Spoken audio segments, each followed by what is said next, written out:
actual y mirando hacia el tercer día que marque, ¿no?, algunas pistas de acciones concretas en común como vida consagrada, significativas, con incidencia.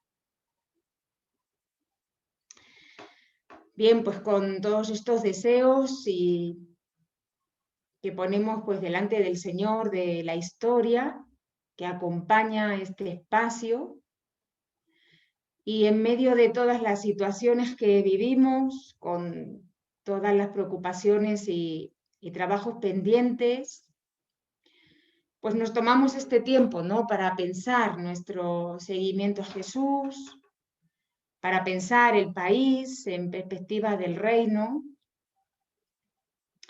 y nos invitamos a compartir un breve momento de oración que nos haga tomar conciencia de esta presencia que alienta nuestra vida y que nos permita pues actualizar hoy el desafío de Jesús al concluir el Sermón del Monte. Ustedes son la sal de la tierra, mas si la sal se desvirtúa, ¿con qué se la salará?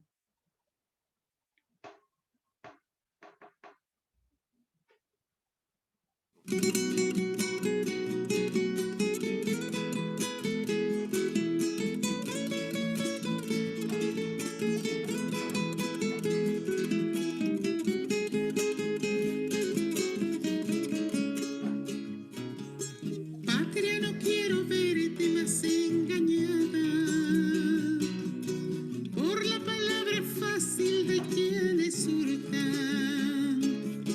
Patria, no quiero verte llena de miedos por aquellos profetas de infortunios. Ay, si acaso fuera gritar lo cierto. Patria, no quiero verte más traicionada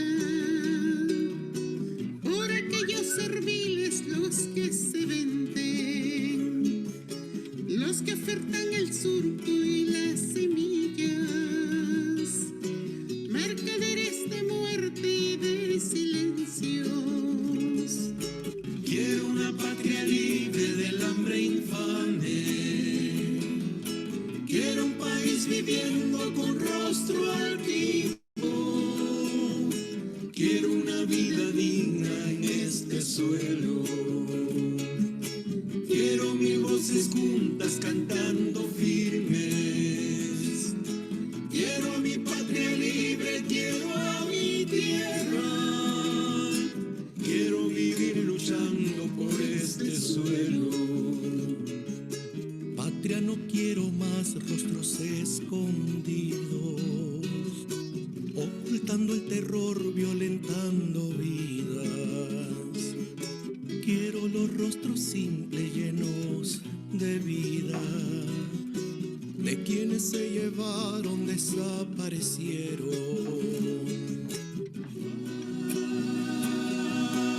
Ay, como pudiera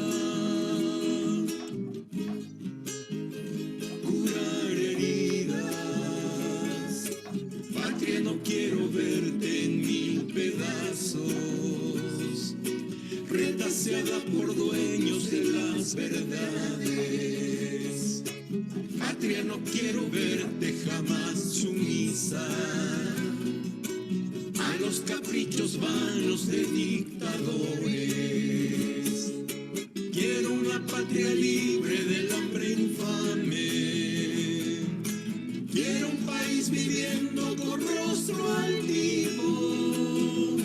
Quiero una vida digna en este suelo. Quiero mil voces juntas cantando firmes. Quiero a mi patria libre, quiero a mi tierra. Quiero vivir luchando por este suelo.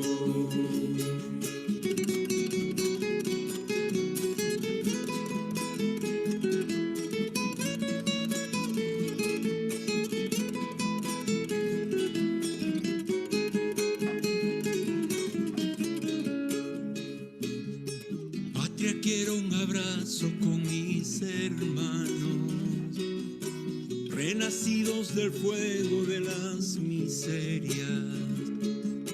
Quiero ver florecer aquí y ahora el fruto solidario, nuestra esperanza.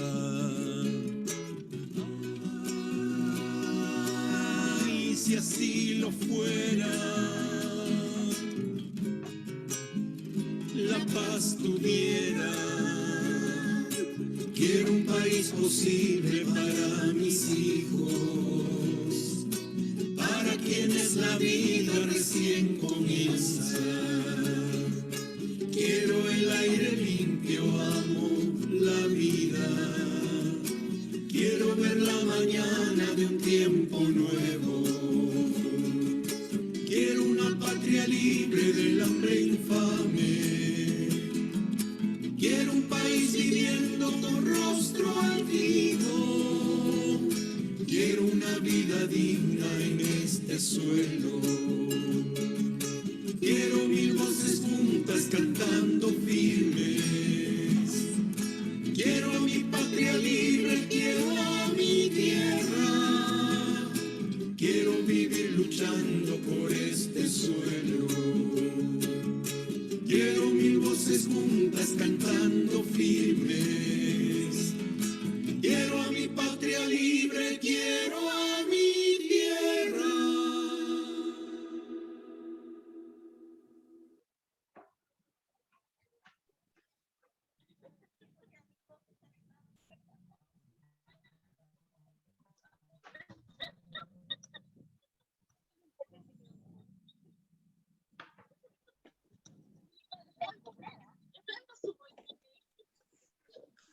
Muchas gracias, Glafira.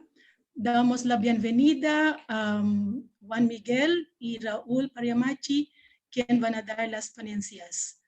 Juan Miguel Espinosa Portocarrero es un licenciado y magíster en Historia en la Pontificia Universidad Católica del Perú, actualmente cursando una maestría en Teología Pastoral en el Boston College, Massachusetts, Estados Unidos. Y Raúl Pariamachi, como ya conocemos, ¿no? A él, es un teólogo, profesor en ISET, acompaña el Camino a la Confer en diferentes espacios, participa en la Comisión de Prevención de Abusos y Cultura del Cuidado y es miembro de la Comisión Teológica. Bienvenido, Juan Miguel Espinosa. Hola, muchas gracias.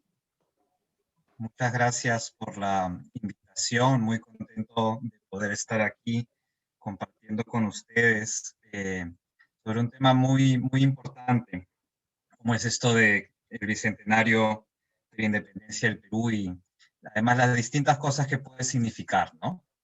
A mí me han pedido que dé como una mirada social, histórica, y entonces un poco a eso es a lo que me voy a intentar dedicar.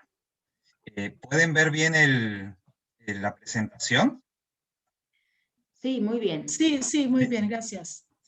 ¿Se me escucha bien también? Sí. Genial. Avísenme si hay algún problema con la conexión, que ustedes saben que a veces pasa. Bueno, este es un poco el título que me había planteado Glafira a través de la comisión organizadora, en todo caso a través de Glafira, Miradas a la Independencia del Perú, una perspectiva histórica. Y lo que he organizado para compartir el día de hoy se organiza en 3 preguntas, 2 de las cuales me alcanzó también la comisión organizadora y una un poco que planteo yo para enmarcar nuestra conversación. ¿Por qué y para qué hacer memoria? La primera. La segunda, cómo se ha ido gestando la independencia. Y finalmente, cómo se construye una nación desde una situación tan compleja como la que vivimos hoy. En ese espíritu, quiero empezar con la primera pregunta. Y recogiendo algo muy potente, creo que nos dijo el Papa Francisco en su visita a Trujillo, justamente reunido con religiosos y religiosas, él nos decía que la fe es memoriosa, ¿no? Con esas palabras, creo que Francisco nos invitaba a reconocer que ni el Perú ni la Iglesia han empezado con nosotros y nosotras. Somos parte de un camino recorrido por generaciones anteriores de las cuales somos herederos. Miramos el pasado para encontrar la savia que ha irrigado durante siglos el corazón de los discípulos y así reconocer el paso de Dios por la vida de su pueblo, nos decía el Papa. Y por tanto, al hacer memoria, caemos en la cuenta de que la promesa que Dios hizo a nuestros antepasados sigue viva en medio nuestro y nos inspira a seguir siendo testigos del Evangelio. Pero para que esa memoria sea fecunda, es imprescindible entender los procesos, las dinámicas, los actores que la constituyen. Y eso supone varios movimientos. La memoria supone dar gracias, la memoria supone deseo de comprender, de interpretar, lo que implica también cierta empatía y reconocimiento de los que nos antecedieron, que no necesariamente pensaban con nuestros mismos criterios, pero también ser críticos. Estos movimientos no suelen ser armónicos ni lineales, sino más bien contradictorios y ambiguos. La historia, que es el oficio al que me he dedicado antes de poderme estudiar teología, y aún me sigue sirviendo para mucho, la historia es el arte que busca encontrar esos equilibrios y construir mapas, o quizás una imagen más contemporánea como la que está allí, un GPS, que aunque provisional y perfectible, nos sirve de orientación para navegar por estas tormentas del tiempo. La historia, por tanto, alimenta la identidad de un pueblo memorioso, recordándole los valores fundacionales de su proyecto, pero creo también es llamado a la conversión, cuando la convivencia es amenazada. No vamos a negar que el Perú, al llegar a su bicentenario, está realmente amenazado, y por crisis de distintas magnitudes y niveles. Es entonces un tiempo urgente, creo, para revisitar nuestra historia, para recuperar una visión de peruanidad que fermente una identidad colectiva y un ejercicio político que construya una agenda nacional centrada en el bien común, la afirmación de una ciudadanía plena, la lucha contra desigualdades y violencias, el reconocimiento positivo de la diversidad biológica y cultural. Pongo énfasis en estos temas porque son las líneas inspiradoras de la Confer, al menos de lo que me compartió Glafira para presentar esta presentación. Y creo que estos temas, estos puntos que ustedes plantean como centrales, prioritarios para una convivencia o una agenda nacional, perdón, tienen muchas coincidencias con otros actores en el escenario nacional, regional y local. Y creo que estamos en un tiempo de tender puentes, activar conversaciones y construir desde la base social, yendo más allá de nuestras redes de siempre. Y allí creo que hay un reto para ustedes. En ese marco, paso a mi siguiente punto: ¿cómo se ha ido gestando la independencia? Debo confesar que el proceso de independencia no es mi campo de especialización. No sé cuán familiarizados estén ustedes con historiadores, pero solemos tener como un periodo en el que nos dedicamos. Para mí es el siglo XX y las épocas más contemporáneas. Así que no puedo ofrecerles una explicación detallada de esta historia o un balance exhaustivo de lo que los historiadores han escrito al respecto de la independencia del Perú, pero creo que sí dar algunas claves para pensar este proceso a la luz de este presente contradictorio en el que vivimos. Quizás en ese sentido conviene empezar por el presente, sabiendo que enfrentamos hoy tres procesos entrecruzados. Por un lado, la crisis sanitaria por la pandemia de la COVID-19, que ha trastocado nuestras vidas, la crisis política que pone en riesgo la democracia y también ha puesto también en discusión el modelo político-económico neoliberal que ha primado en las últimas 3 décadas. aunque hay que decirlo en un debate bastante precario muchas veces, ¿no? Pero finalmente, y quizás la parte más olvidada y menos atendida, las prácticas de resistencia comunitaria que acontecen en los márgenes del país y que fueron particularmente visibles en las protestas de noviembre o en el paro agrario que le siguió. Con todo, creo que hay un trasfondo a estos tres procesos. Las desigualdades de siempre. Porque sabemos que no todos somos tratados como personas en el Perú. Y también creo es importante ser conscientes que no somos una isla, que no participamos de un contexto global golpeado por problemáticas comunes, bien diagnosticadas por el Papa Francisco, tanto en Laudato Si como en Fratelli Tutti. Vivimos una crisis ecológica, una economía que mata, producto de un modelo de sociedad extractiva que acumula, despojando a otros y a la tierra, una política desarraigada del pueblo, que genera una fragilidad del sistema democrático que estamos viendo, una cultura de la indiferencia, un mundo cerrado, como lo llama el Papa Francisco, y sistemas que destruyen la humanidad, especialmente a los más vulnerables, ¿no? Lo vemos con los pueblos indígenas, las migraciones forzadas, racismo, violencia contra las mujeres, incluso también contra las personas con discapacidad. Todo en el fondo está interconectado, como dice Francisco en Laudato Si, lo que demanda de nuestra parte respuestas integrales, prácticas de resistencia y colaboración, y para quienes somos cristianos, mucha audacia creativa para poner nuestra espiritualidad al servicio de soñar una humanidad nueva y una nueva creación. Ubicados desde ese lugar de la historia, el Bicentenario creo es una invitación a reflexionar cómo hemos llegado hasta aquí, cómo se ha gestado nuestro sueño de ser una sociedad emancipada. Porque la historia nuevamente no es lineal o va siempre en ascenso, como nos ha hecho creer el espejismo del éxito económico de los últimos años en el Perú.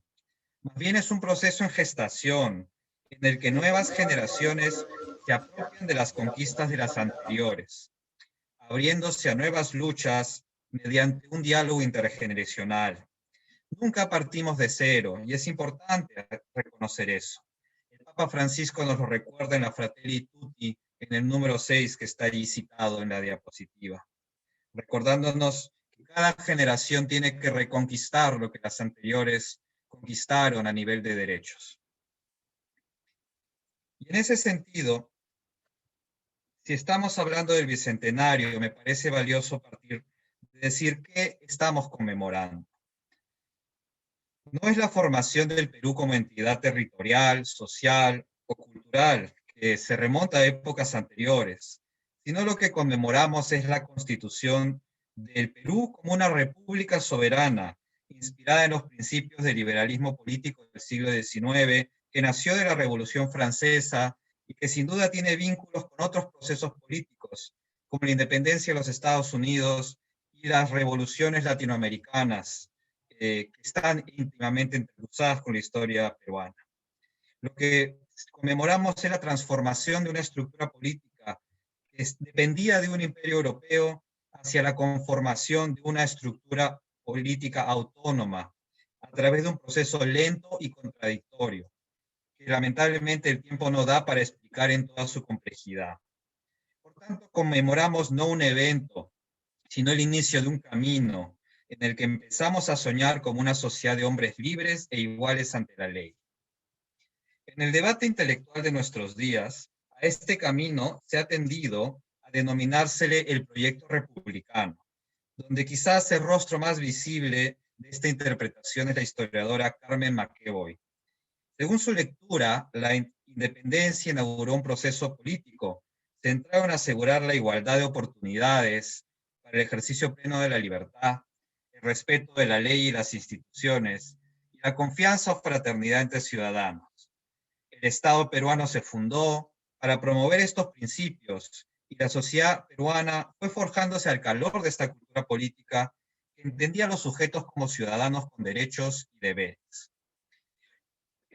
politólogo Alberto Vergara, que está ahí también en la diapositiva, ha popularizado el concepto de proyecto republicano al explicar la precariedad institucional presente y el colosal impacto que ha tenido la pandemia en el Perú. Según Vergara, en las últimas 2 décadas hemos vivido la hegemonía de una promesa alternativa, la del neoliberalismo, que disparó el crecimiento económico a través de una política fiscal austera, pero falló porque no estuvo acompañado de un fortalecimiento de capacidades del Estado y del llamado proyecto republicano. En otras palabras, se acumuló dinero, pero sin tener una visión de cómo usarlo para garantizar los derechos ciudadanos. Durante las últimas 2 décadas, la incapacidad de las élites políticas y económicas y la apatía política de la sociedad en su conjunto perpetuó un status quo donde quienes pueden comprar los derechos no garantizados por el Estado, donde quienes pueden compran los derechos no garantizados por el Estado, y más bien los pobres quedan desprotegidos. La idea de un proyecto republicano, adicionalmente, se alimenta de una narrativa, podríamos decir, espiritual, consagrada por el renombrado historiador peruano Jorge Basadre, en su libro La promesa de la vida peruana de 1945. Según Basadre, la fundación de la República respondía al ideal de cumplir una promesa, un concepto además que podríamos decir que tiene raíces bíblicas. Si hombres y mujeres se habían lanzado a esta osada aventura, era, según Basadre, no solo en nombre de reivindicaciones humanas menudas, sino inspirados por algo así, como una angustia metafísica que se resolvió en la esperanza de que viviendo libres cumplirían un destino colectivo. En palabras de Basadre, ¿para qué hemos conquistado la independencia? Para desarrollar hacia el máximo las posibilidades de este suelo y para dar una vida lo mejor posible al hombre peruano.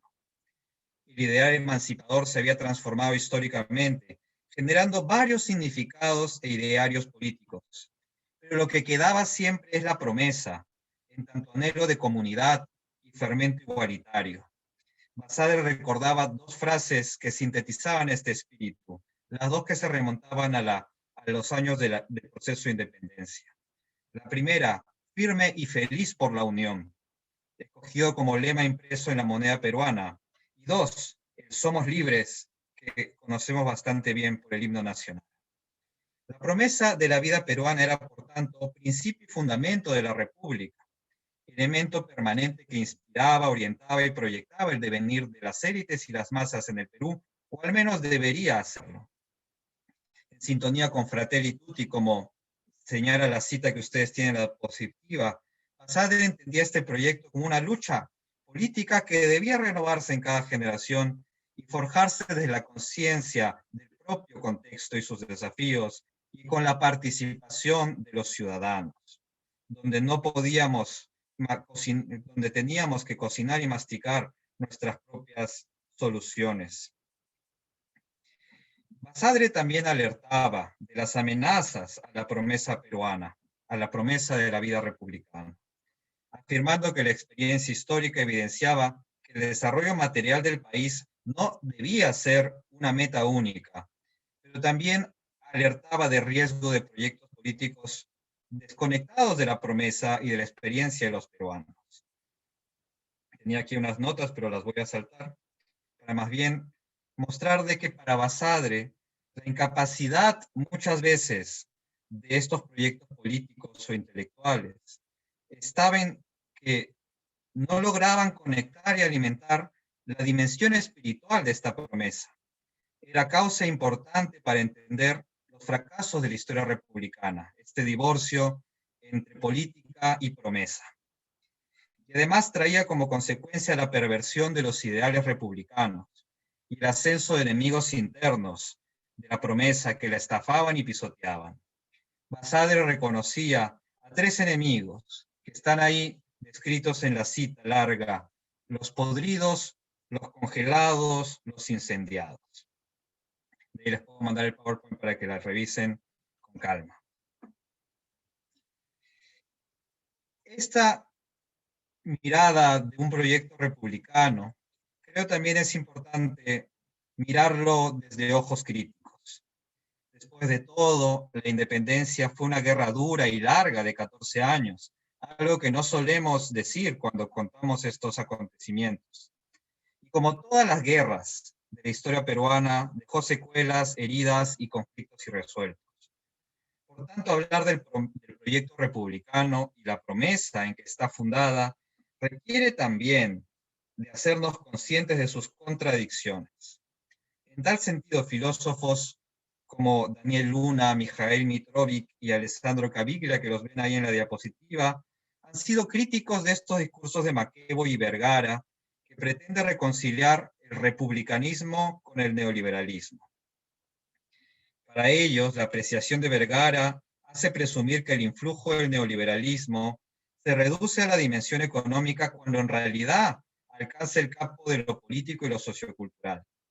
Es un hecho que en el Perú el paradigma neoliberal ha transformado las relaciones Estado y sociedad y las narrativas políticas que sustentan la pertenencia a la comunidad política, precarizando no solo las condiciones de vida, sino también el ejercicio de la ciudadanía y deslegitimado la acción colectiva y la movilización política.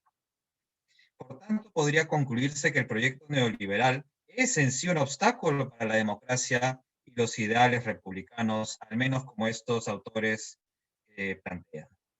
Además, la implosión actual, en vez de atribuirse a la incapacidad de las élites, como conciben Vergara, Macebo y Obasadre, en verdad podría interpretarse como resultado de una apuesta activa de los promotores del neoliberalismo, que han logrado contener los movimientos de protesta y deslegitimar los discursos políticos contra la concentración de riqueza, la precarización de derechos sociales, la perpetuación de desigualdades y la afectación del medio ambiente. El otro punto problemático es el uso mismo de la idea de república, especialmente en este contexto bicentenario. Estas voces críticas que estoy citando sostienen que esta idea debe entenderse no desde una mirada unilateral, sino comprendiendo los múltiples discursos que se han construido en torno a ella.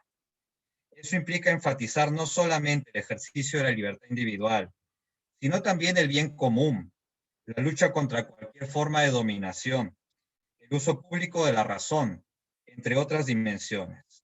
Pero también reparar que el republicanismo como proyecto político ha estado teñido por un espíritu oligárquico, a través de diversos dispositivos culturales. Quizás el más importante, el racismo. La República Peruana se ha construido sobre una asimetría de poder, donde unos pocos tienen mayor influencia sobre el desarrollo del conjunto, y otros muchos son excluidos de las esferas de toma de decisiones. Algunos dirían que esto es problema actual, pero lo que estoy planteando es que esto está en la raíz misma de la República. ¿Cómo apropiarse entonces de estos ideales republicanos, admitiendo que esta categoría es problemática en sí misma? Es otra cuestión que está abierta al debate. Y en ese sentido, para cerrar mi intervención, voy a la tercera pregunta. ¿Cómo se construye una nación desde una situación así? Es una pregunta retadora, sobre la cual, confieso, es difícil decir algo sustancioso y viable. Pero lo que me alivia un poco es saber que es una pregunta que debemos responder de manera comunitaria y dialogante, y no solo de manera intelectual, sino principalmente a través de los encuentros, que reparan los lazos sociales quebrados por la pandemia de la COVID-19 y las otras pandemias sociales que nos han acompañado desde mucho antes. Mi entrada entonces, más bien a esta pregunta, es desde las narrativas históricas y espirituales. Porque por más sombrío y contradictorio que se presenta el Perú de la pandemia y del Bicentenario, creo que necesitamos articular una visión de país que nos inspire y hermane, que nos haga autocríticos y propositivos para ejecutar las reformas pendientes, que sea empática además y solidaria con los más vulnerables. Aquí es donde creo el terreno de las propuestas intelectuales que he presentado se queda corto. Nos sirven bien para desmantelar las falacias del supuesto milagro peruano, pero apuntan menos a construir nuevas narrativas que orienten líneas de acción política y movilización social y que se organicen como plataformas políticas que vean más allá de la polarización electoral en la que estamos ahogados ahorita. Hay que decirlo, además de propuestas políticas y soluciones técnicas, el reto del Bicentenario está en rescatar la dimensión utópica para imaginar un Perú donde la democracia no sea tan solo una ilusión, sino un ideal movilizador. Y allí entro en un punto, en un primer paso hacia el rescate de la dimensión utópica de la promesa republicana.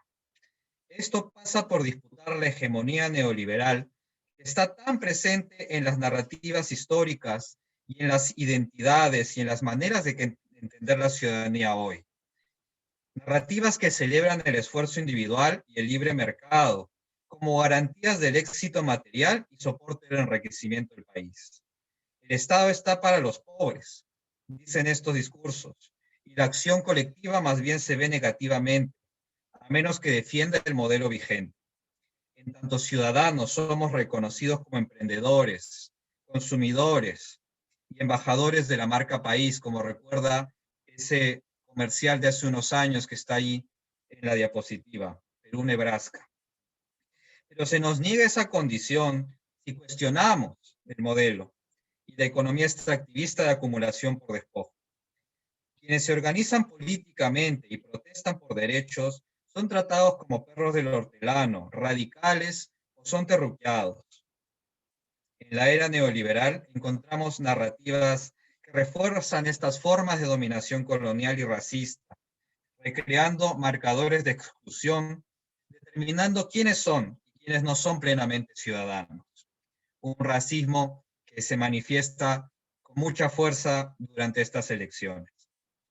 La pandemia, por tanto, ha revelado que las narrativas históricas y el discurso del emprendedurismo son espejismos, pero sin embargo estas narrativas están tan arraigadas que son los sentidos comunes desde los cuales se generaron respuestas estatales y sociales a la pandemia, muy marcadas por la acción individual y no la acción comunitaria, y que empapan hoy el debate de la segunda vuelta electoral, donde se discuten ejemplos que simplifican la realidad de manera bochornosa.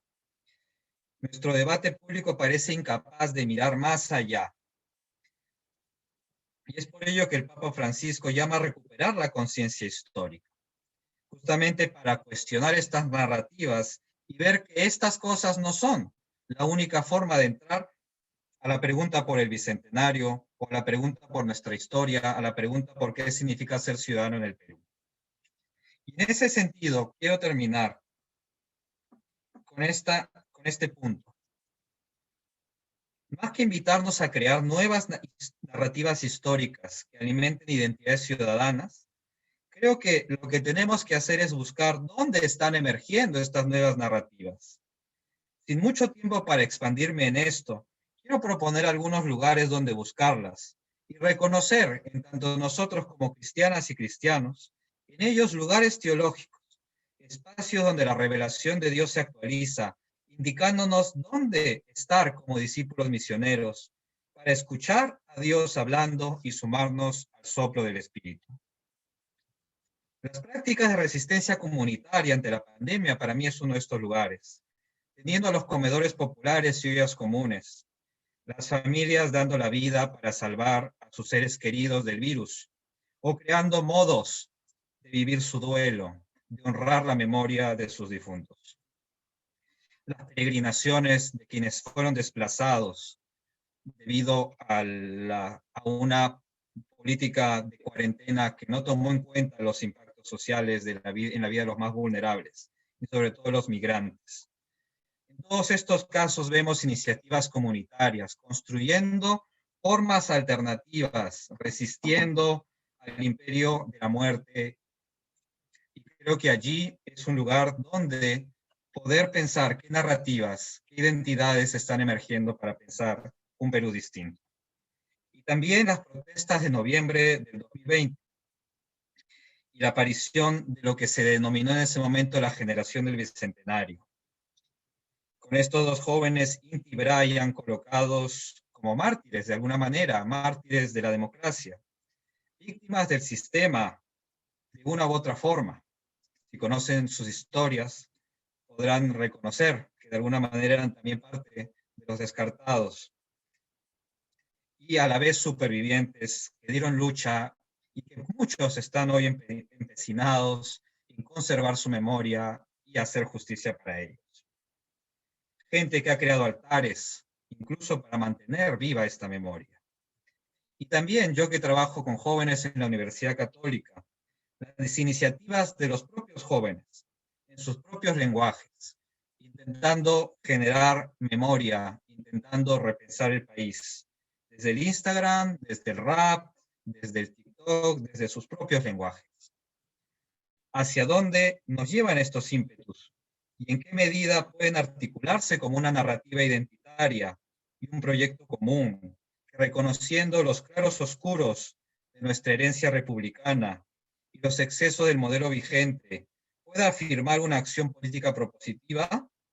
Es la pregunta central de este tiempo, creo. Pero antes de responderla, como discípulos misioneros de Cristo, creo que estamos llamados a habitar estos cementerios de la pandemia y acompañar estas prácticas de resistencia que emergen desde allí, dando a luz a un nuevo país. Me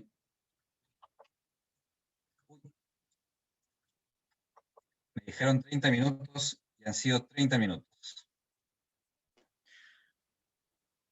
Muchas gracias, Juan Miguel Espinosa, por darnos su reflexión histórica y social muy tan clara. Ahora vamos a invitar a Raúl. Ana, gracias. Buenas noches. No sé si voy a ser tan puntual como, como Juan Miguel. Dicho sea de paso, es un gusto compartir con él esta mesa. Voy a compartir también un PPT que no he tenido tiempo de hacerlo con el arte de Juan Miguel. Son textos, pero que pueden ayudar, ¿no? Supongo que se ve, ¿no? Y se me escucha bien.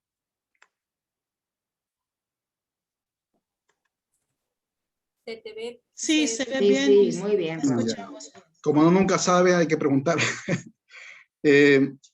Bueno, me toca más bien una mirada eclesial a la independencia, y lo que he preparado es una primera parte más larga con algunos datos sobre el papel de la Iglesia en el proceso de la independencia del Perú.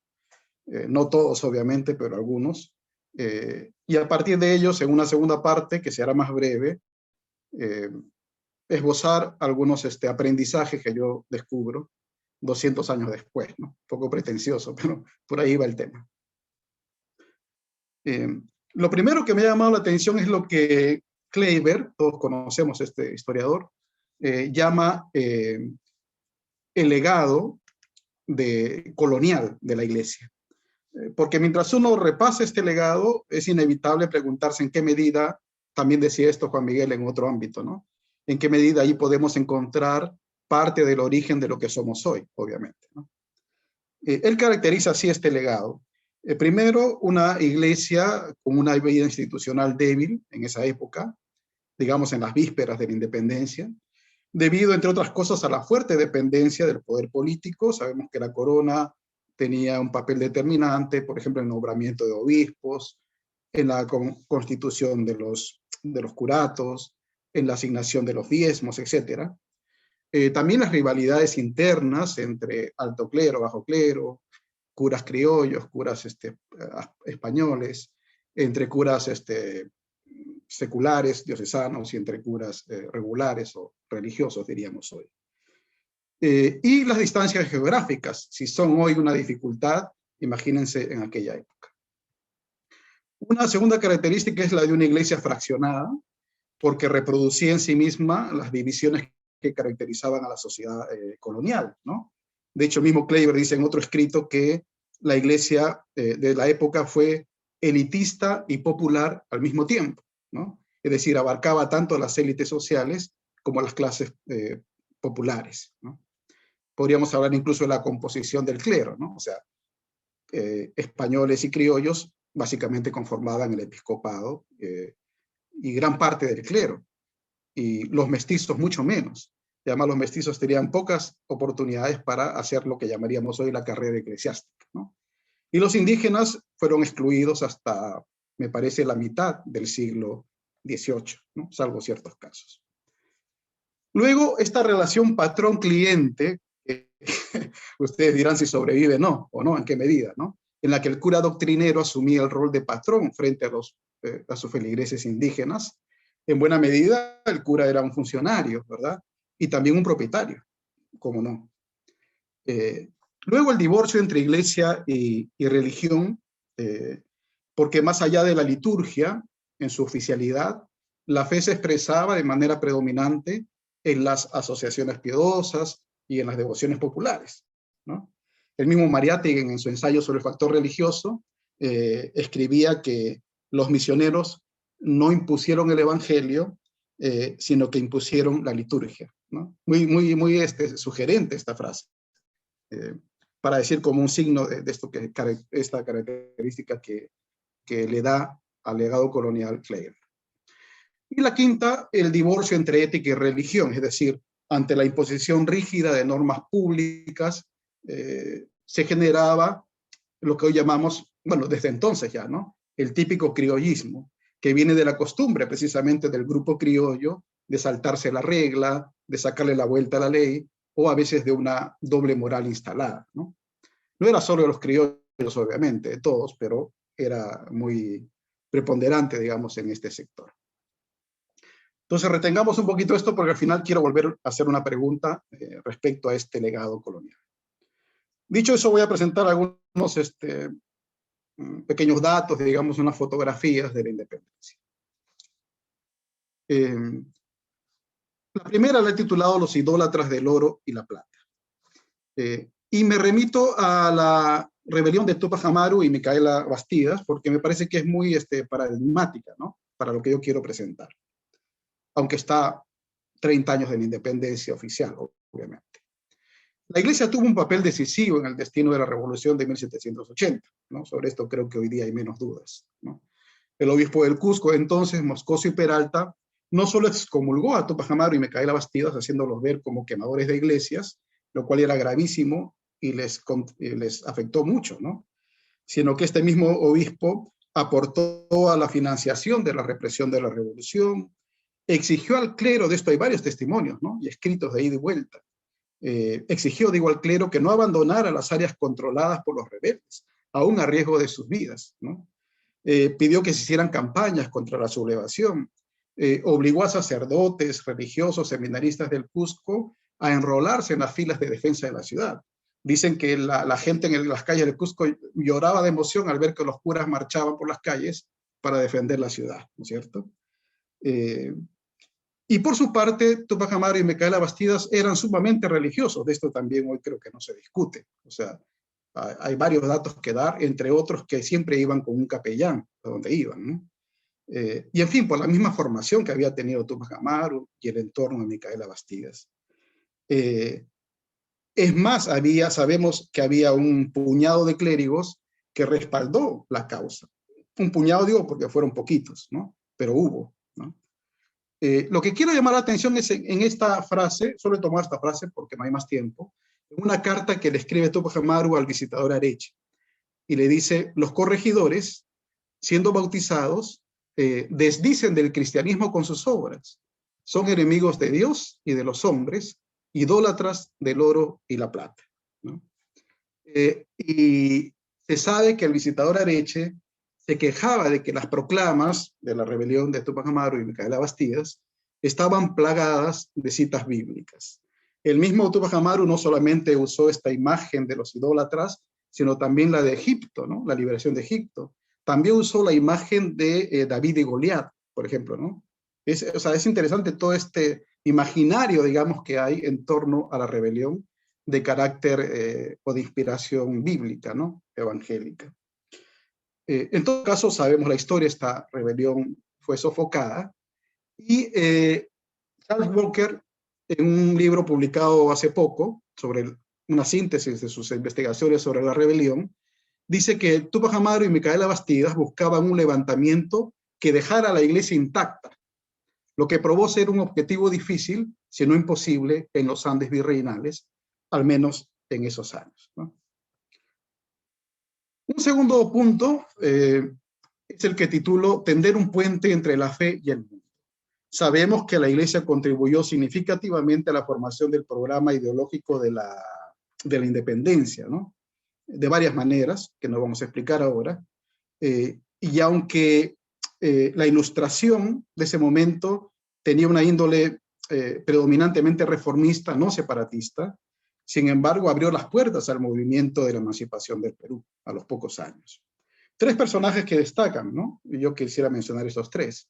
El obispo José Pérez y Armendáriz del Cusco, quien promovió las ideas ilustradas siendo rector de la Universidad San Antonio Abad del Cusco.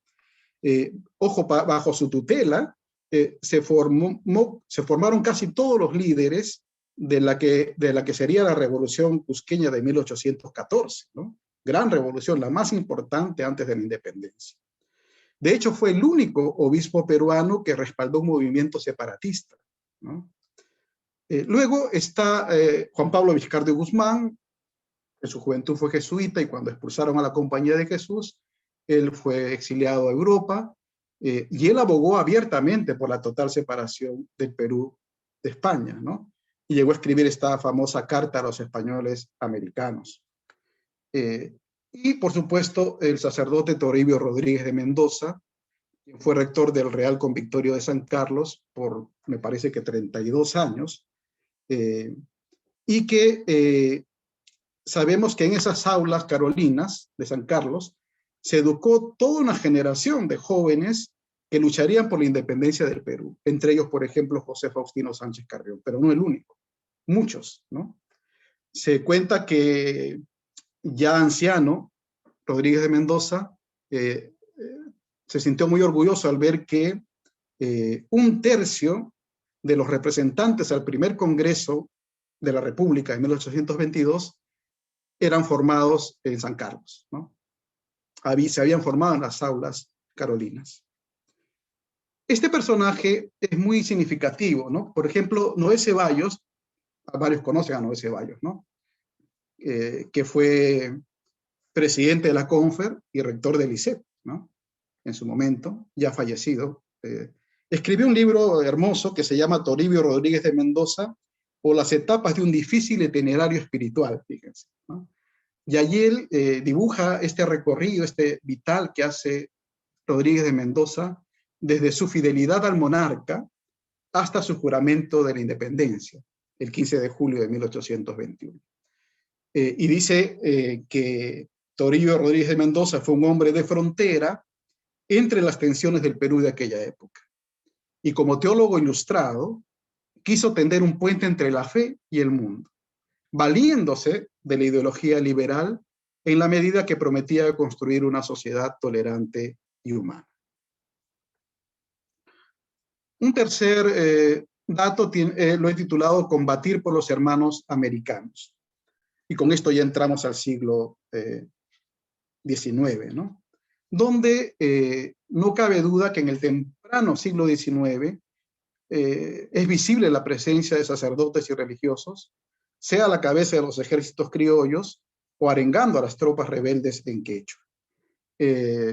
Scarlett O'Fellan dice que al clero criollo o mestizo no debió pasarle desapercibido el hecho de que entre 1809 y 1814 las circunstancias eran bastante más favorables que en 1780, tiempos de Tupac Amaru, para llevar adelante una revolución política.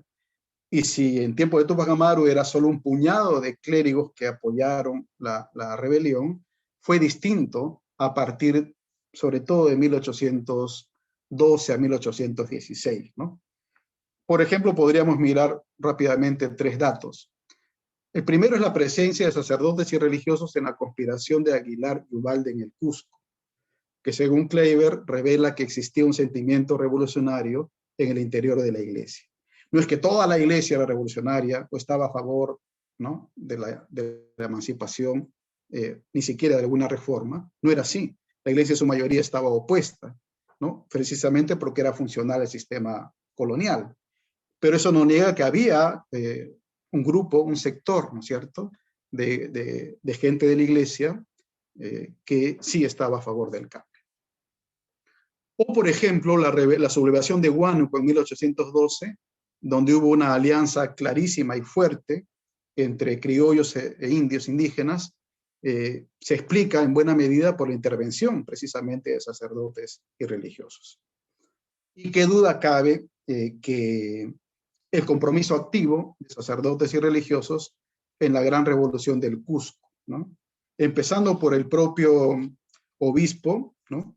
José Pérez y Armendáriz, del que acabo de hablar, pero también contando con los sacerdotes, sobre todo en los campos, donde ellos eran los curas del campo, y los religiosos, más bien en la ciudad del Cusco, mercedarios, franciscanos, los hermanos de San Juan de Dios. De hecho, en el convento de los mercedarios se reunían los conspiradores, ¿no? Cada noche. Entonces era una cosa.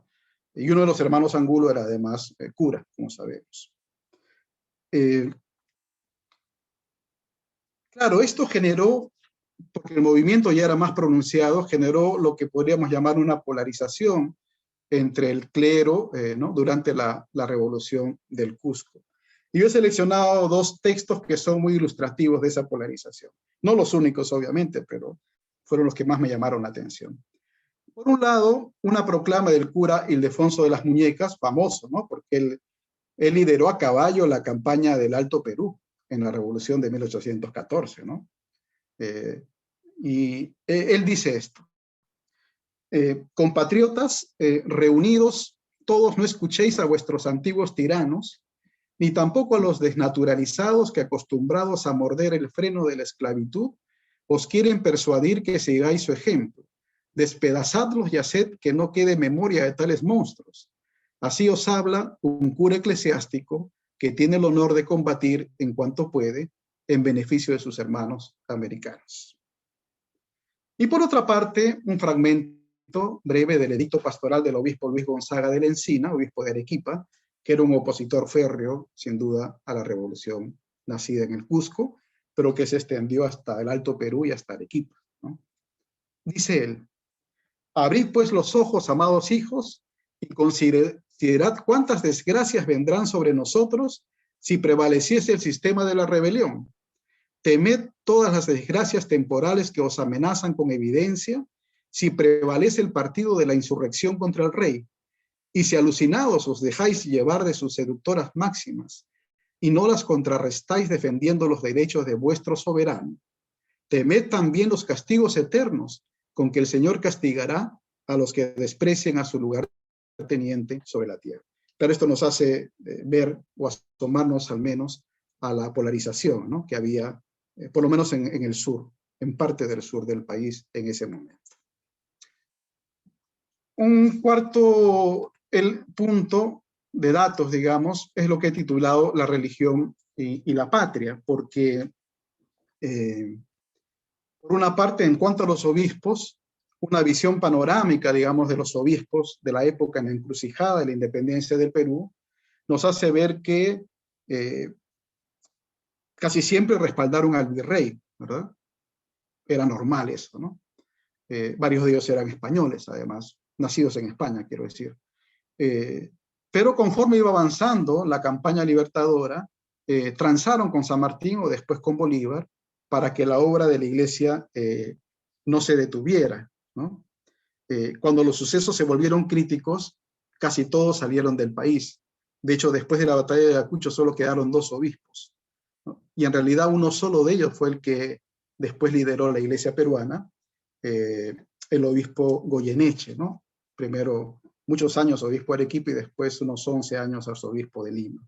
Ernesto Rojas tiene un libro, es su tesis doctoral publicada bajo el título El báculo y la espada, que cuenta la acción durante varios años de Goyeneche, ¿no? Y nos hace ver todo el drama que suponía para un obispo conservador, como ya era Goyeneche, sobrevivir en los primeros años, las primeras décadas de la República. Pero el clero respaldó la independencia en buena medida, tanto en la costa como en la sierra, ¿no? En la costa a través de proclamas exhortando a los feligreses para que se sumaran a la causa patriótica, y en la sierra, sobre todo, participando en las montoneras ¿no? Sea como capellanes o incluso como guerrilleros. Claro, es que dice Kleiber que la orientación política del cura local, sabemos con todo el poder que tenía un cura, ¿no? Era un factor clave para ganar cualquier región de la sierra, sea del lado realista o sea del lado patriota, ¿no? Es verdad, de ambos lados, ¿no? En todo caso, el compromiso del clero tuvo su peso, ¿no?, en la balanza, aunque no contamos con estadísticas, no contamos con estadísticas exactas. La hermana Sparks, en una tesis famosa, ¿no?, del año 72, me parece, llega a hacer cálculos. Ella dice que se cuenta entre 1805 y 1824, esto no es una contabilidad total, obviamente, pero bastante referencial. Habla de 390 sacerdotes. Los sacerdotes en el Perú más o menos eran en torno a los 4.000. Entonces, por lo menos un 10% había tenido alguna participación, ¿no? Tanto diocesanos como religiosos, mitad casi, el 40% en Lima, el 60% en otras regiones. De estos 390, 77 tuvieron actividades como conspiradores, 48 como propagandistas, 143 como colaboradores y 122 como insurgentes. Ya digo, esto es referencial, pero nos da una idea, ¿no?, de la diversidad de participación del clero en ese momento. Dice Pilar García Jordán que el comportamiento de la iglesia, claro, ella entiende iglesia el clero, ¿no?, en este caso, alto y bajo clero, seculares y regulares, ante dicho proceso, presentó características muy similares a las que se desarrollaron en la sociedad civil, ¿no? Pero ahí están los datos que les daba. Hay vacíos, obviamente, porque tendríamos que estudiar más el papel de los laicos, lo que llamamos laicos. Yo estoy siguiendo un poquito eso, ¿no?, más por hobby que por profesionalismo, digamos. Pero no me cabe duda ahora que Hipólito Unanue, que María Parado de Bellido, que José Faustino Sánchez Carrión, que no eran ni sacerdotes ni religiosas, eran lo que podríamos llamar hoy un laico, ¿no?, comprometido en la iglesia. Respecto a las mujeres habría también más que decir, pero todos sabemos por otros casos que el papel de las mujeres en el proceso de la independencia se mueve en esta tensión entre la visibilidad y el anonimato, ¿verdad? Y hay algunas figuras laicas, ¿no?, pero también hay todos unos estudios hoy sobre la participación a través de la vida cotidiana, apoyando la logística, la información, las conspiraciones, etcétera, ¿no? Quizás solo valga un dato que descubrí hace poco, no lo sabía, la verdad, que ustedes saben que San Martín instituyó esta condecoración de la Orden del Sol para reconocer a hombres y mujeres que trabajaron por la independencia. Entonces, el tema es que de las 193 mujeres que recibieron la Orden del Sol, 33 eran monjas de los monasterios de Lima. Entonces, ahí hay mucho que investigar, ¿no es cierto? De lo que pasó, por qué. Bueno, algo podría decir, pero ahora por tiempo no lo voy a decir. Pero digamos que hay un tema ahí porque siendo limitada las condiciones de la mujer, ¿no?, en cuanto a protagonismo social, quiero decir, y más de las monjas que estaban, entre comillas, encerradas, ¿no?, aún así se puede escribir, ¿no?, una historia respecto del compromiso, no solo de laicas y de beatas, sino también de monjas, ¿no? Finalmente, una quinta cosa es lo que llama hacia la República del Perú.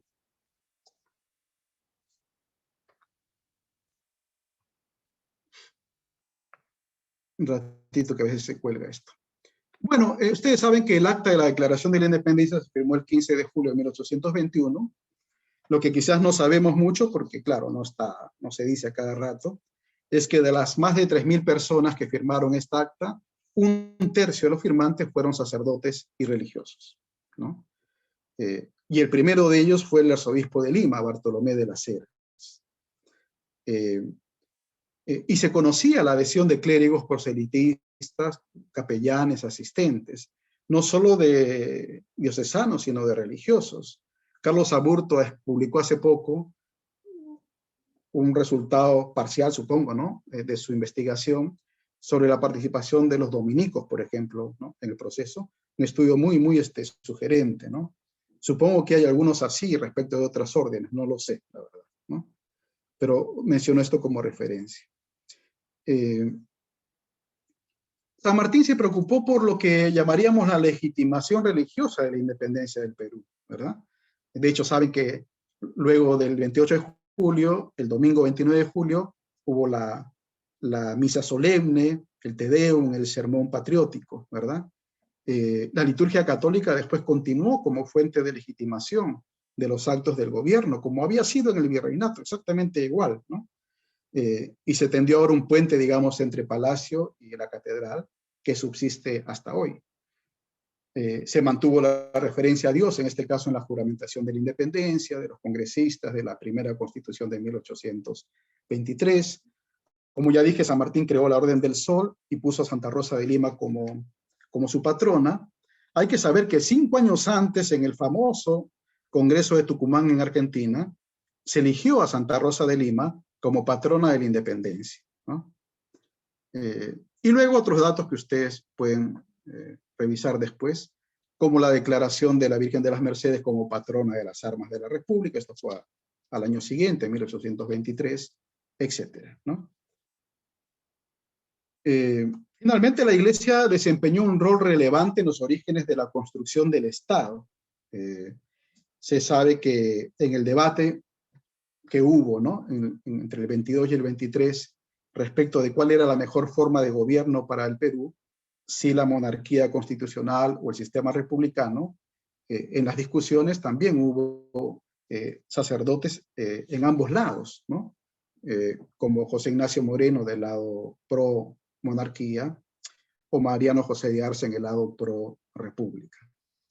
El primer Congreso de la República, fíjense ustedes, entre los 91 representantes había 24 clérigos, o sea, había una bancada clerical, digamos, ¿no?, en el primer Congreso. Y el primer presidente del Congreso fue el sacerdote Francisco Javier de Luna Pizarro, que años después sería arzobispo de Lima.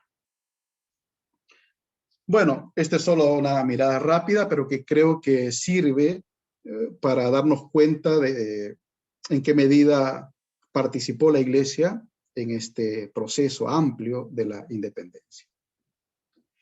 Ahora quisiera hacer 5 notas a modo de aprendizajes, lo llamaba así, no sé, puede ser otro nombre, ¿no? Una primera cuestión que ya adelantaba me preguntaba yo, repasando estos temas, ¿hasta qué punto esto que Kleiber llama el legado colonial, ¿no?, que hemos caracterizado al inicio, está presente, ¿no? ¿En qué medida, ¿no?, está presente en la Iglesia peruana del siglo XXI? Mi impresión, pero esto es discutible, como todo, por supuesto, es que el movimiento de la liberación, ligado a la teología de la liberación de los años 60, generó una dinámica limitada en su momento, pero finalmente una dinámica de descolonización en la Iglesia, ¿no? Eso para mí es claro, ¿no? Sin embargo, tiempo después hemos asistido a un cierto retroceso, ¿no?, yo diría incluso avalado por políticas dirigidas desde Roma, ¿no? Varios de nosotros y nosotras, yo también personalmente soy testigo de cómo algunos obispos asumieron su trabajo con una mentalidad colonial en el mundo andino. Es cierto que soplan nuevos vientos en la Iglesia, pero me temo que no seamos suficientemente conscientes de nuevos colonialismos, ¿no? Algo de esto también se refería a Juan Miguel. Es decir, el peligro de recolonizaciones políticas, culturales o religiosas. Creo que por ahí hay un tema interesante, ¿no?, en función del estatus, la raza, la etnia, el sexo, el género, etc. Un segundo punto tiene que ver con que desde Bartolomé de las Casas, que tuvo un influjo fuerte en el Perú, ¿no? O sea, saben que hay unas investigaciones al respecto interesantes. Aunque él nunca vino, trató de venir y nunca pudo llegar, incluso le ofrecieron el obispado del Cusco, ¿no?, cosa que él rechazó. Pero aún así, sin haber estado aquí, su pensamiento, digamos, tuvo un influjo poderosísimo, ¿no? Entonces, desde entonces creo que nunca estuvo ausente el sentido de justicia propio del cristianismo. Incluso cuando la iglesia estuvo más asimilada al poder virreinal, hubo quienes se sintieron inspirados por el evangelio para luchar por la fraternidad, la igualdad y la libertad, ¿no?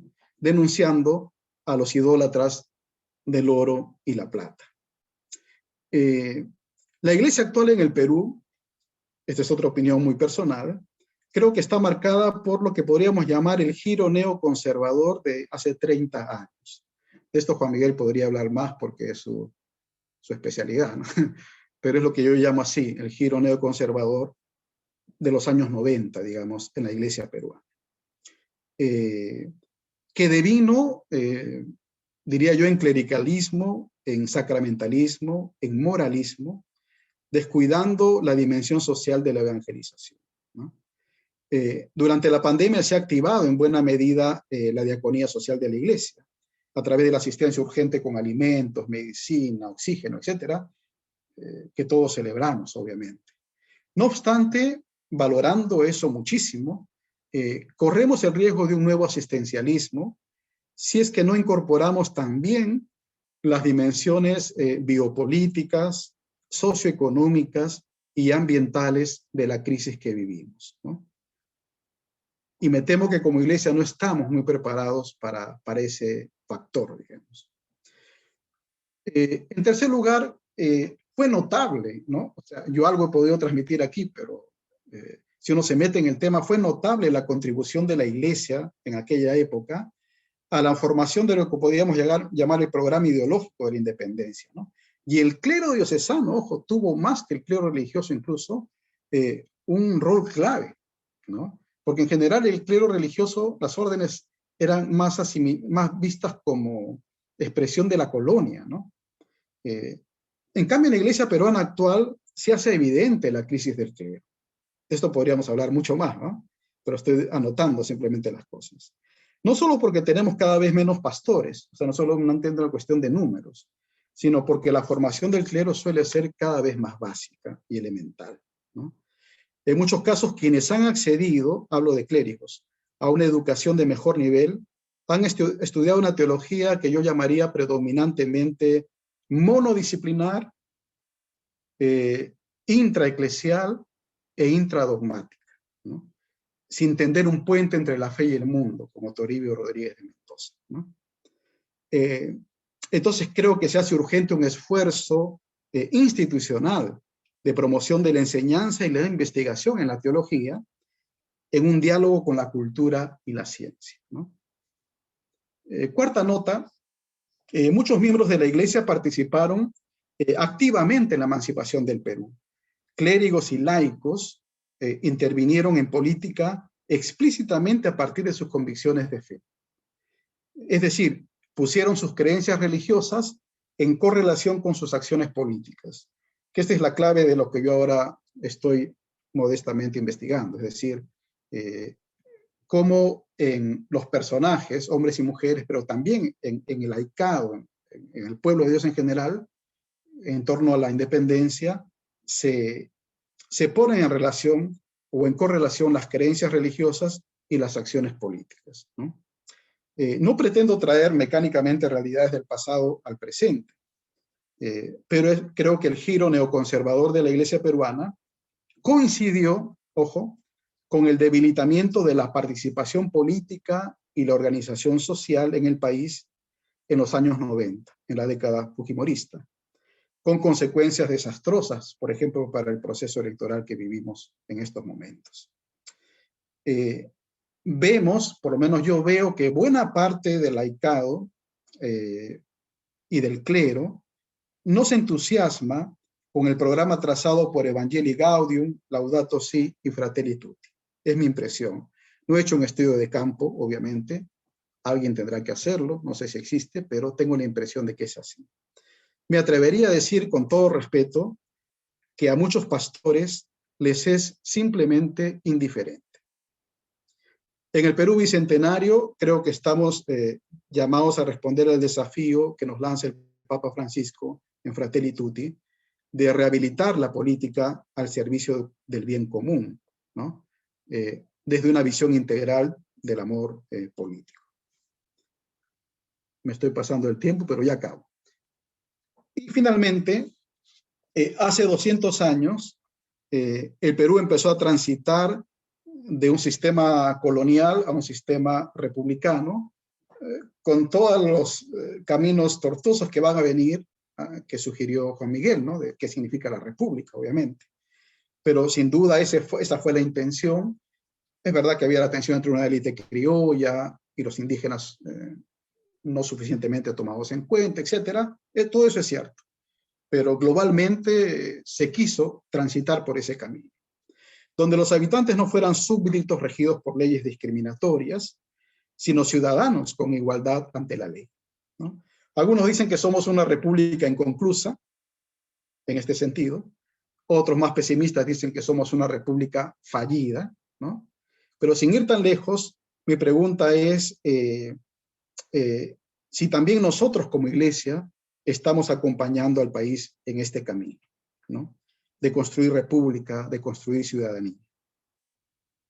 Me parece que en esto tenemos una gran deuda, ¿no? Que se percibe hoy en el ambiente electoral. En algunos momentos, solo en algunos, tengo la impresión de que somos todavía una iglesia monárquica en un país democrático, o que aspira a ser democrático. En este sentido, nuestra iglesia está llamada a una conversión sinodal, ¿no?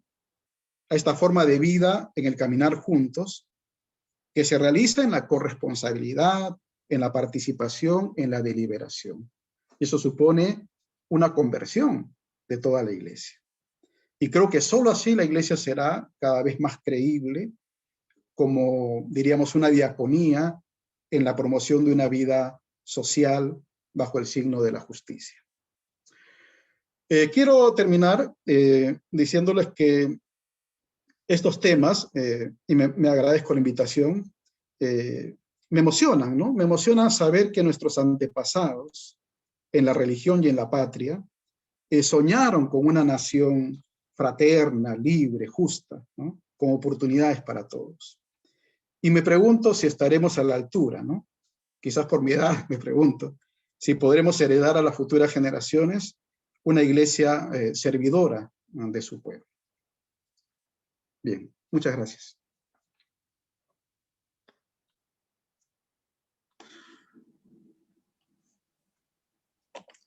Muchas gracias, Raúl, por traernos de regreso a la rica historia de nuestra iglesia peruana y su religiosidad y el interesante rol o conexión de la iglesia en la independencia del país. Ahora vamos a trabajar o reflexionar en grupos.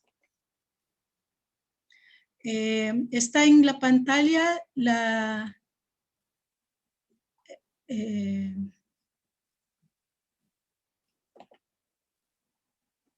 Sí se ve. Sí se ve, ¿no? Sí, sí. La pregunta. Entonces, vamos a trabajar en grupos. Vamos a tener 12 grupos. En grupos, 7 personas en grupos. 6 o 7, no sé, con María Inés. Sí, son 22 grupos de 7 personas. Ok. Y allá en la pantalla es la pregunta. Lo que vamos a hacer es reflexionar sobre esa pregunta y luego compartir en plenario. No solamente 2 claves importantes o significativas, ¿no? Debido a la falta de tiempo, pedimos solo tal vez 7 grupos para compartir en el plenario, ¿no? Así que recuerden por favor el número de su grupo y cada grupo debe tener una secretaria para tomar notas. Y luego les pedimos que envíen el resumen o la síntesis de lo trabajado en su grupo, a ponerlo en el chat o enviarlo al correo electrónico de Glafira. Nos vamos a poner en el chat el email de Glafira.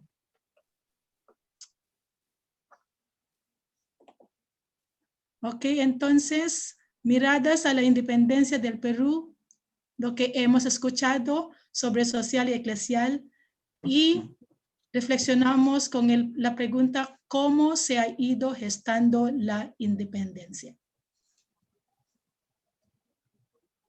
María Inés. ¿Ya nos vamos a grupos? Ajá. Ok. ¿Aceptan, por favor?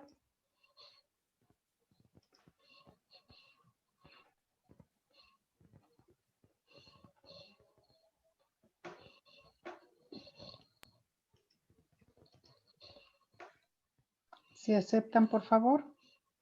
Gracias. Porque las 5:30, las 8:30.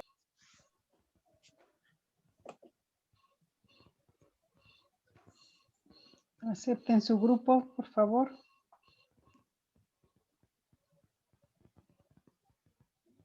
Sí, por favor, aceptan sus grupos.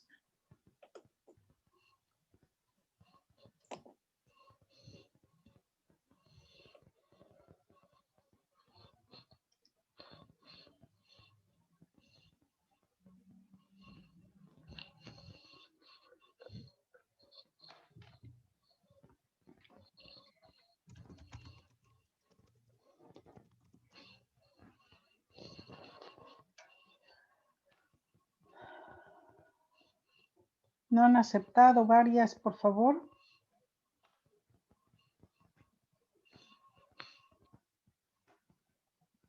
Aunque estén en comunidad, pueden participar en algún grupo. Gracias.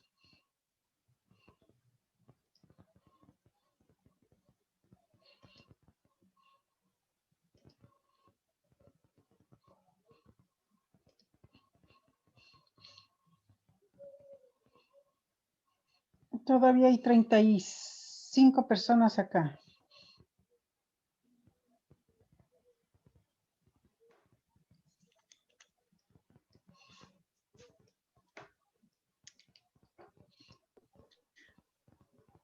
Hermanos y hermanas, por favor, entre en su grupo.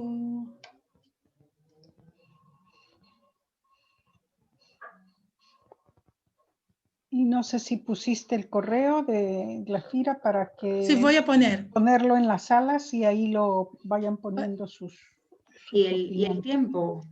tiempo también se... ¿El tiempo son cuánto va a 30, ser? Son 30, Ay, perdón. 30 a las minutos. 8. A las Ajá. 8 en punto. A lo mejor decirles que vuelvan a las 8, ¿sí? Ok, Ya. Sí, sí, ahora sí. les pongo un Olvidé, mensaje. por favor. Perdón. Ahora les En el pongo, chat. pero me falta lo del...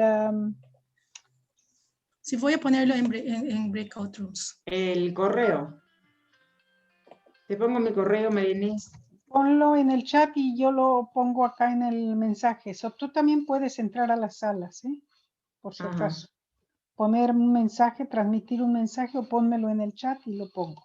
Ya, ahí está. Bueno, a tu confer, pero sí, ahí lo tienes. Ok, ya está. Ahora se los pongo. Copiar.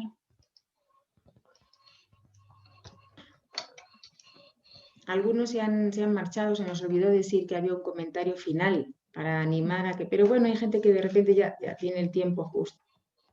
7:30. Vamos bien de tiempo.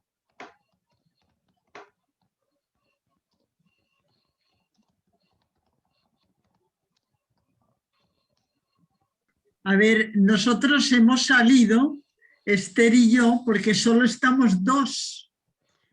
Ah, sí, pues es que ha habido gente que se ha ido. Entonces María Inés las puede...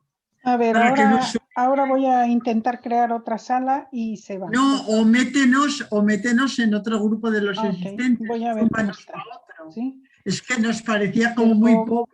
Claro, las muy tengo pobre, que sí. poner en sala de espera y volverlas a admitir para que yo pueda Vale. ponerlas en un grupo, ¿sí? Haga lo que tenga que hacer. Gracias. ¿Quién más Gracias. va? ¿Esther y tú no entraron? No, Es sí que entramos. entramos en el grupo 17, pero es que solo estábamos las 2, nadie más entró. Ok, ahora les pongo, ¿sí? Un segundo. Vale, pues, A ver si gracias, Inés. puedo. Sí, Vamos a ver. tú vas a los grupos y nos zumbas para otro. Sí, ahora voy. Poner en sala de espera. Vuelves Bueno, a yo entrar, así, por favor, Esther. Esther ya se fue, creo. No, la Solo puse en quedo sala de yo. espera para que vuelva a entrar. Ah, entonces falto yo. A ver, te voy a poner en sala de espera y vuelves a entrar, ¿sí? Ok, no hay problema. Ah, Un segundo. A ver, vuelves a entrar, por favor. A ver, aquí hay varias que no han entrado por alguna razón o están en comunidad. no, en comunidad, si está en comunidad, debería estar en un grupo, ¿no? Porque entra en la pantalla, lo que hay en pantalla. A Entra ver, en el grupo. en la sala 16, si puedes unirte, Glafira, o alguien está solicitando ayuda. ¿Dónde? ¿En la sala? letrero. ¿En cuál sala? En la 16. En la Ahí tienes el 16. letrero, ¿no te sale a Sí. ti? No, o no lo estoy viendo. Espera, voy a la 16. Son dos Glafira no va a personas. entrar. Claro, Sí, de repente quizás son sea dos eso. personas y le digo que vuelvan a salir, ¿no es cierto? No sé, o mandamos a otras ahí, ¿verdad? A Pero ellas las tengo dos, que a poner en Esther, sala de espera. a Esther y a... Sí, pero no han entrado. No las veo que entren para asignarles. Voy a la ver, 16. No han entrado. Hay Las voy a personas, asignar a otra sala, a las de la 16, ¿ya?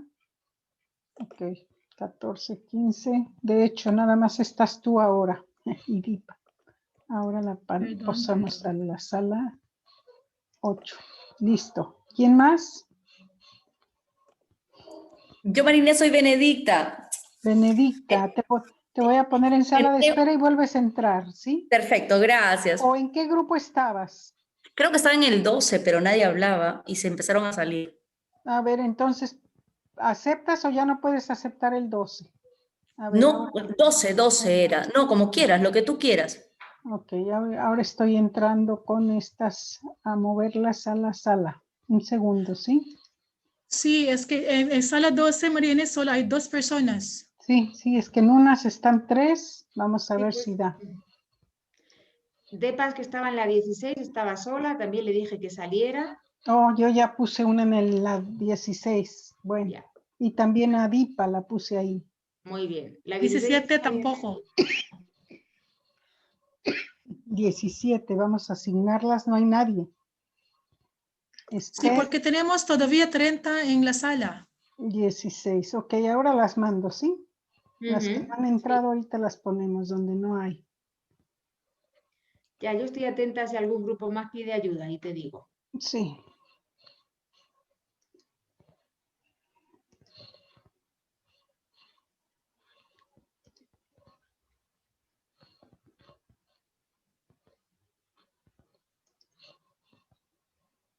Galaxy, no sé quién sea Galaxy, pero va Sí, para pues no, las... igual entré a la 16 y no estaba. Ok, ya las puse. Vamos a ver. ¿Quién más? Vamos. Esther. Están en sala. Está. Sí, ya las puse.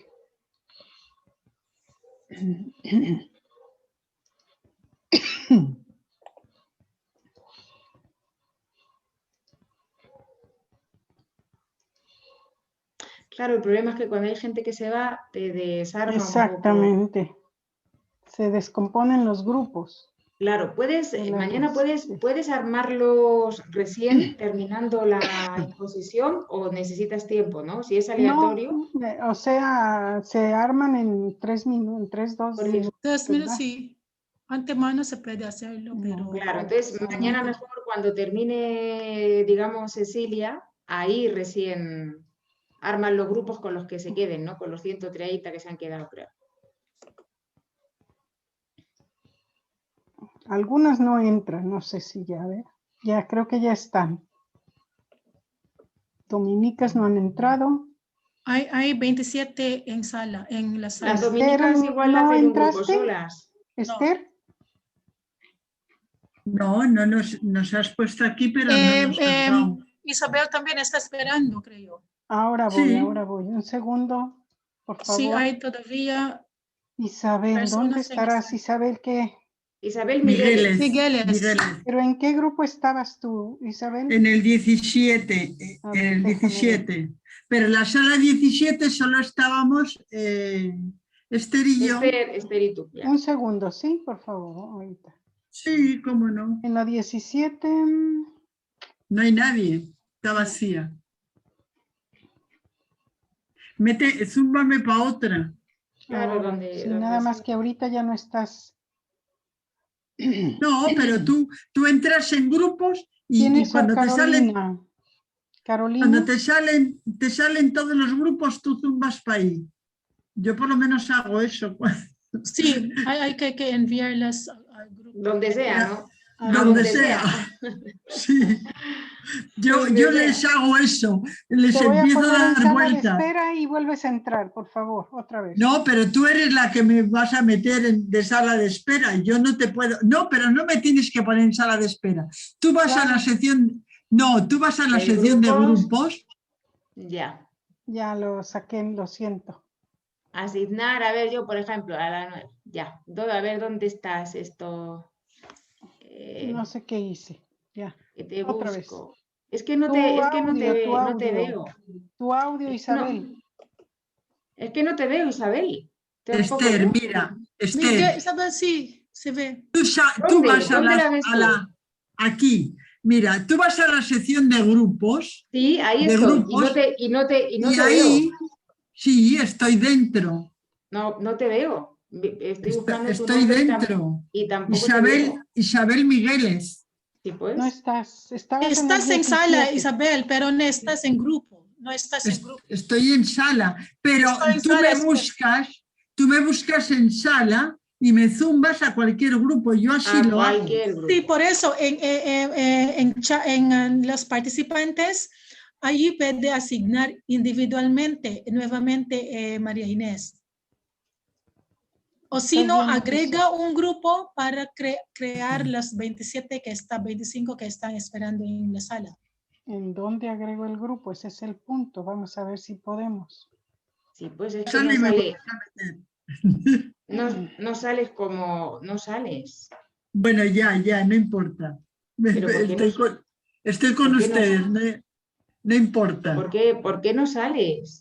O si no, Mira, en el nombre de participantes, es que nosotros somos coanfitrionas, solo tal vez el host puede hacerlo. En el nombre hay...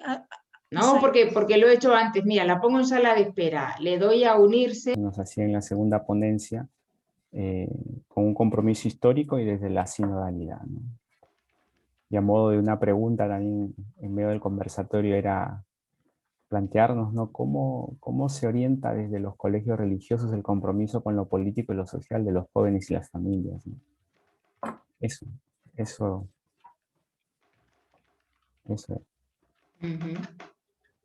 Gracias, Pedro. ¿Otros grupos? Estamos en 12, sí, nos queda tiempo para un grupo más. Por ejemplo, sala 21, ya leí, Sara, Jiménez, Soco.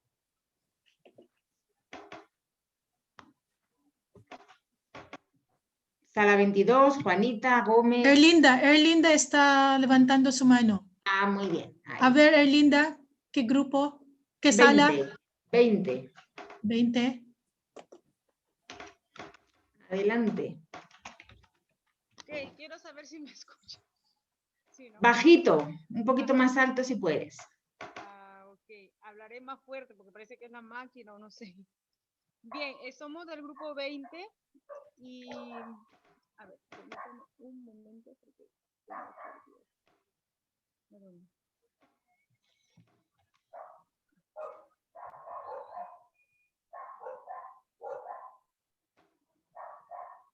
Y hablábamos de dos puntos, los cuales nosotros decíamos que cuán importante es hablar de la memoria, ¿no? La primera ponencia nos llamaba mucho la atención cuando nos decía cuán importante es hacer memoria, ¿verdad? Aprender a dar gracias en el tiempo determinado, aprender a comprenderla e interpretarla y aprender a ser críticos también, ¿no? Para no repetir nuestra historia, ya que un pueblo que olvida su historia está obligado a repetirla también, ¿no? Entonces también nosotros decíamos cuán importante es nuestro compromiso ser responsables ante esta situación que estamos viviendo a nivel social político. No solamente la Iglesia no está alejada de esta situación, de lo que vivimos dentro de nuestra sociedad. Este era un punto. Cuán importante es mantener la memoria. Y el otro punto era el papel de la Iglesia, ¿no? Dentro de la fidelidad del Evangelio, buscando una sociedad más justa, más humana y más de Dios, ¿no? Cuanto también el compromiso de nosotros como religiosas, también ayudar a nuestro pueblo, a que sea un pueblo crítico, a un pueblo que no olvide su historia, para que no la repita, y siempre mirando desde la visión, ¿no? Desde la visión del Evangelio, de esa mirada, donde queramos construir una sociedad más justa, ¿no? Eso hablábamos. Muy bien. Gracias, Melinda. Estamos en hora ya, Ana. ¿Estamos ya? Ujú. Ok, entonces vamos a dar unos minutos de espacio a Juan Miguel y Raúl para escuchar sus impresiones. 5 minutos, Juan Miguel, y 5 minutos para Raúl. Juan Miguel, ¿puedes empezar? Muchas gracias por sus reacciones a las presentaciones, y también muchas gracias a Raúl por una presentación bien interesante y provocativa, ¿no? Yo he anotado varias cosas que me parece importante seguir conversando, ¿no? Yo partiría de mi reacción a sus reacciones, dándoles las gracias a ustedes. Yo creo que en distintos escenarios marcados por todos estos problemas de los que yo estuve contando un poco al inicio, y de todos esos lugares donde están emergiendo estas nuevas narrativas, estas nuevas maneras de contar qué significa el Perú en el Bicentenario. Yo creo que en muchos de estos espacios ustedes están presentes, dando un testimonio fiel del Evangelio. Y me parece justo reconocer eso, ¿no? Alguien lo dijo por allí, ¿no? La vida consagrada dando la talla desde el silencio muchas veces, desde el anonimato. Pero creo también, un poco continuando lo que Raúl planteaba, que es un tiempo también para pensar nuestra pastoral, para reflexionarla teológicamente, pero también para pensarla a la luz de todas estas nuevas interpretaciones que están emergiendo en la sociedad peruana, ¿no? Y ahí hay un desafío de cómo hacemos conversar lo que nosotros estamos haciendo desde un compromiso evangelizador con estas prácticas sociales que están emergiendo, cómo conversamos también con estos intelectuales que están dando marcos para pensar esta realidad. Yo creo que ahí hay un reto, ¿no? Y el otro es pensar una respuesta de iglesia que testimonie una diaconía social que como decía Raúl, no simplemente reproduzca nuevos asistencialismos, nuevas formas de colonialismo. Yo creo que ahí hay un riesgo. Yo creo que la iglesia ha hecho bastante y ha logrado sostener el país y muchas regiones concretas ante realidades que eran desbordantes, ¿no? Ante problemáticas que eran desbordantes, ¿no?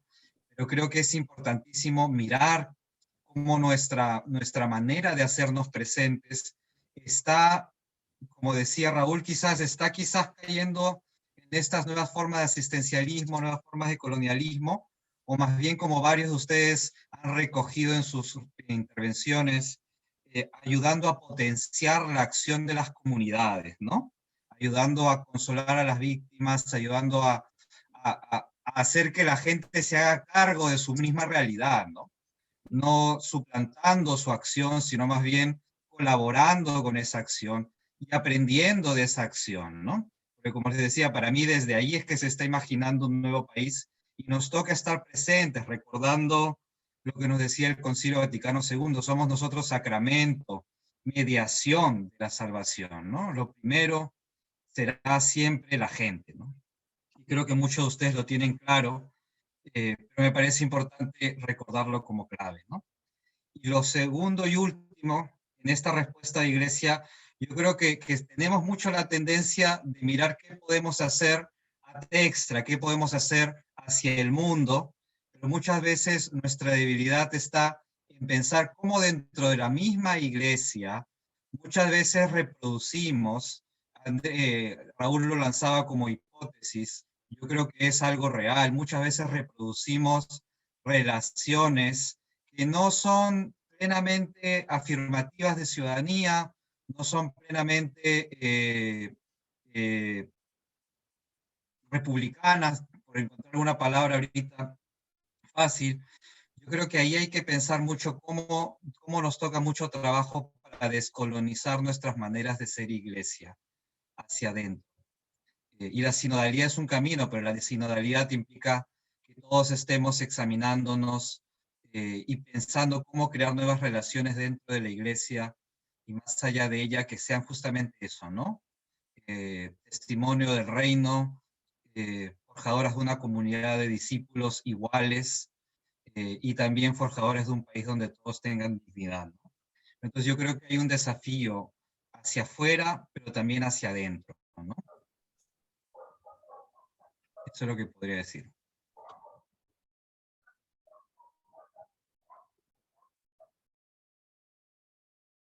Muchas gracias, Juan Miguel. Raúl.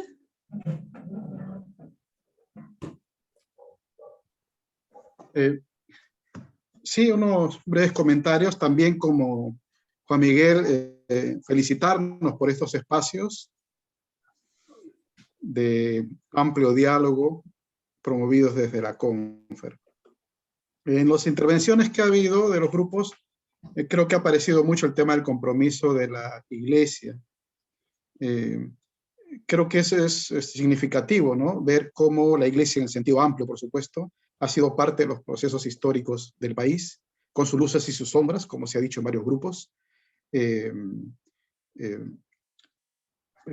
Digamos, involucrada plenamente, ¿no? Claro, un historiador famoso lanzó esta hipótesis de que, en el fondo, la lucha por la emancipación en el Perú, en general en América Latina en esa época, fue una guerra civil entre católicos, ¿cierto? Que es una forma provocativa de plantear en la tesis. Porque más que enfrentarse con el imperio español, digamos, era enfrentarse entre los propios, en nuestro caso peruanos, que estaban, como saben, en los dos bandos, ¿no es cierto? Y las familias estaban divididas. Quienes han visto El último bastión sabrán de qué estoy hablando, ¿verdad? Y en la misma iglesia también la gente estaba dividida, ¿no? Y así, de esa manera compleja, con idas y vueltas, se fue gestando un proceso, y la iglesia fue parte de ese proceso, ¿no? Y creo que la historia nos permite ver, no solamente, aunque yo he puesto el acento allí porque es lo que más hay, pero obviamente no solo la participación de obispos y clérigos, varones, sino de la vida consagrada, con las condiciones de la época. Pero otro tema que, insisto, una vez más, es una curiosidad mía intelectual, el papel de los laicos y laicas, ¿no? Por una parte, los personajes conocidos, con una identidad católica, pienso yo, pero también la gente anónima, las personas, las organizaciones de base, a través de las memorias locales, de la vida cotidiana, estas narrativas de las que habla, ¿no?, Juan Miguel hoy. También obviamente hay narrativas en el pasado. Y creo finalmente que cuando uno lee la historia de esta manera, voy a decir algo que no sé si hay que explicarlo más, pero creo que la iglesia siempre se metió en política. Entonces, decir ahora que la iglesia no debe meterse en política es una falacia histórica, ¿no? O sea, la iglesia siempre se metió en política. Yendo más allá del Perú, varios de los grandes místicos se metieron en política, ¿no es cierto? Entonces es importante leer también desde esa perspectiva de la vida de algunos, San Bernardo de Claraval, Santa Catalina de Siena, por decir algo, por hablar de gente que aparentemente solo escribía de mística. Fue un hombre y una mujer absolutamente políticos, ¿no? Pero volviendo a nuestra realidad, fue así. O sea, la iglesia siempre intervenía en política, ¿no? Entonces esa actitud aséptica de decir que la iglesia no debe meterse en política es un engaño, ¿no? Y a veces no solo un engaño, sino es una estrategia de algunos que quisieran que la iglesia no se meta en política, ¿no? O que solo algunos de la iglesia se metieran en política. Otra cosa es cómo se interviene en política, obviamente, y a quién le corresponde qué. Pero a mí no me cabe duda de que esa es una parte en la que hemos retrocedido en las últimas décadas en la iglesia peruana. E insisto, más allá de quién gane el 6 de junio y quién sea el próximo presidente o presidenta, tenemos muchos aprendizajes que hacer, ¿no?, de lo que estamos viviendo en la segunda vuelta, como nación, como sociedad, como esta república de ciudadanos, ¿no?, de la que hablábamos. Pero también tenemos muchos aprendizajes que hacer respecto de nosotros como iglesia y como vida consagrada, ¿no? Yo pondría ahí el acento, ¿verdad? Cómo leer la situación actual, que parece coyuntural, pero que no es coyuntural, ¿no? Que tiene su explicación larga y profunda, digamos, y que es todo un desafío, creo, para la iglesia, para nuestra iglesia en general, y para la vida consagrada en particular. Gracias.